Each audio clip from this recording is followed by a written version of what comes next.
Dobar dan, ja sam došla iz škole, osnovne škole Trešnja.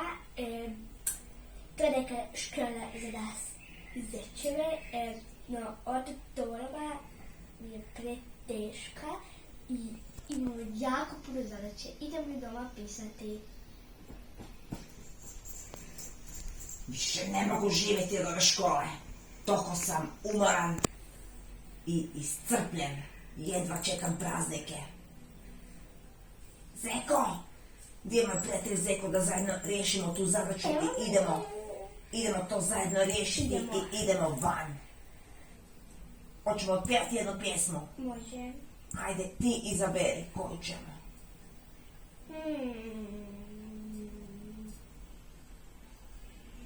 Da, ne znam. Možeš ti. Dobro, to ćemo u sljedećem videu. Da, Bože, ako ajde. bude milion